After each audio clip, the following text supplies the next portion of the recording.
To my new vlog. तो guys आज का व्लॉग काफ़ी ज़्यादा इंटरेस्टिंग होने वाला है। और गाइस आज हमारे खेत पे आज हम यहाँ पे सेलिब्रेट करेंगे बाग रसोई। और भाई यहाँ का व्यू देखो कितना मस्त है भाई साहब।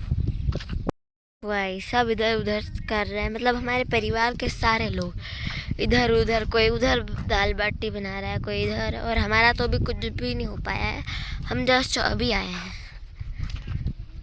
ये यहाँ का व्यू भाई,